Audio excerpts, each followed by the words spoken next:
মৰমৰ ছাত্ৰ ছাত্ৰীসকল তোমালোকৰ ক্লাছ 9 ৰ 25 টা এমসিকিউ মই লৈ আহিছো তোমালোকলে 2023 ত আহিছিলে এই কোৱেশ্চন কিটা তোমালোকে অলপ আগন্তুক এনুৱেল এক্সামত কিছু আইডিয়া পাবা বুলি ভাবি পেলাই কোৱেশ্চন কিটা তোমালোকলৈ মই আগবঢ়াইছো এক নম্বৰতে আহিছিলে চোৱা যে কুখত কুখ কেন্দ্ৰৰ উপস্থিতি কোনে ধৰা পেলাইছিল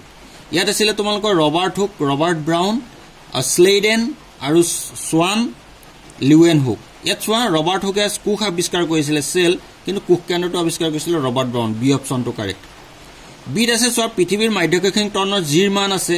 মাধ্যকক্ষিক জিৰ মানটো হৈছে তোমালোকৰ 9.8 মিটাৰ পাৰ সেকেন্ড স্কয়াৰ এই সেকেন্ড স্কয়াৰটো তোমালোকক ওপৰত উঠাই দিছে স্কয়াৰ 12 ৰ পৰা অৰ্থাৎ ইনভাৰ্স 2 হৈছে এটা 9.8 এম এস পাৰ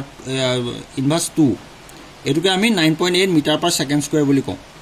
ঠিক আছে মেলেৰিয়া ৰোগ হোৱাৰ কাৰণটো হৈছে আমি প্ৰত্যেককে জানো এটো এনাফিলিস মহ মাইকি এনাফিলিস মহৰ পৰা মেলেৰিয়া ৰোগ হয়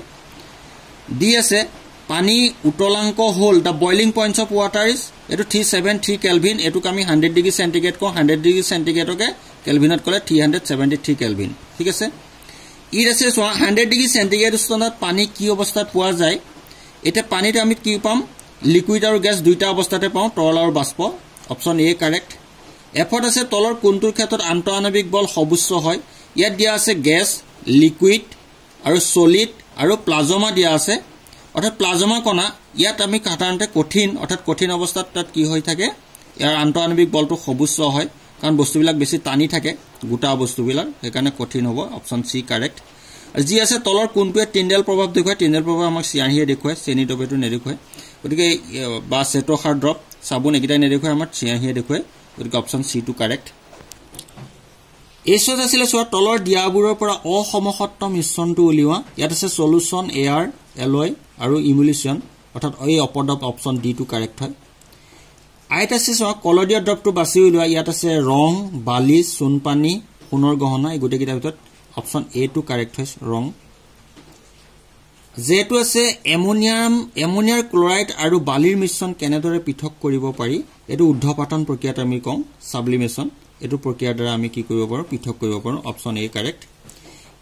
তো কে আছে কেটোত আছে ক্লোৰিনৰ ইলেক্ট্ৰনে বিন্যাস হল অৰ্থাৎ ক্লোৰিনৰ 17 হয় গতিকে 2 8 10 10 7 17 অৰ্থাৎ 287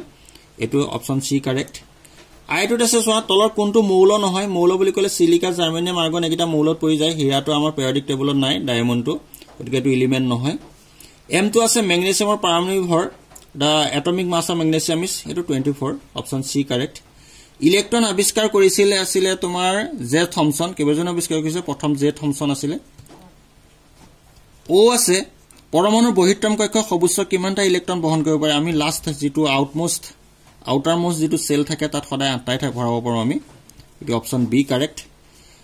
পিত আছিল x আৰু y পৰমাণুৰ ভৰ সংখ্যা একে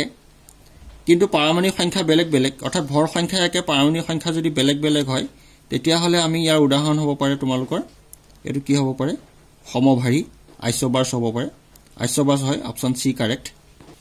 কিউট আছে উদ্ভিদৰ কোষবেৰ প্ৰধানত গঠন হয় সেল ওয়ালটো কোড গঠন হয় আমাৰ সেলুলোজৰ দ্বাৰা গঠন হয় এটো আৰ টু আছে চোৱা তলৰ কোনটো বৰ্ণহীন প্লাষ্টিক বৰ্ণহীন লিউকোপ্লাষ্ট এছত আছিল চোৱা তলৰ কোনটো কণ্টকশ্ৰমী প্ৰাণীৰ উদাহৰণ এন এক্সাম্পল অফ ইচিনোডাৰ্মাটা এটো হৈছে তোমালোকৰ টৰামাছ ষ্টাৰফিশ অপচন এ টু কাৰেক্ট টিত আছে পৃথিৱীৰ কেন্দ্ৰত মাধ্যকক্ষিক ত্বৰণৰ মানটো সদায় কি হৈ যায় শূন্য হৈ যায় পৃথিৱীৰ কেন্দ্ৰত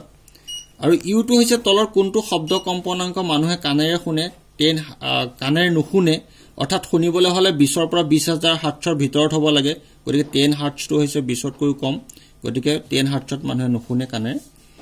আৰু চোৱা তলৰ কোনটোৰ বাবে মাটি এবিধ উপাদান এটো হৈছে lithosphere স্থলমণ্ডল W search and swine ফ্লুৰ কাৰণ হৈছে কি ভাইৰাছৰ কাৰণে হয় আৰু এক্স টো আছে শক্তিৰ বাণিজ্যিক একক হল শক্তিৰ বাণিজ্যিক একক বুলি কলে আমি কিলোৱাট আৱাৰ এটো কওঁ অপচন ডি কাৰেক্ট আৰু ওয়াই লাষ্টত আহিছিল তোমালোকৰ কোনো এটা বস্তুৱে প্ৰতি একক সময়ত কৰা হৰণৰ পৰিৱৰ্তনক বোলা হয় আমি কিন্তু ভেলোচিটি বুলি কওঁ কোনো এটা বস্তুৱে প্ৰতি একক সময়ত কৰা হৰণৰ পৰিৱৰ্তনক বেগ বুলি কোৱা হয় গতিকে এয়া আছে তোমালোকৰ 25 টা এমসিকিউ তোমালোকে আগন্তুক পৰীক্ষাৰ কাৰণে এনেকুৱা ধৰণৰ কোৱেশ্চন সমূহ চাবা আৰু এই কোৱেশ্চন কিটা যথেষ্ট তোমালোকক সহায় কৰিব বুলি আশা ৰাখি আজিলে ভিডিওটো মই সামৰিছো ধন্যবাদ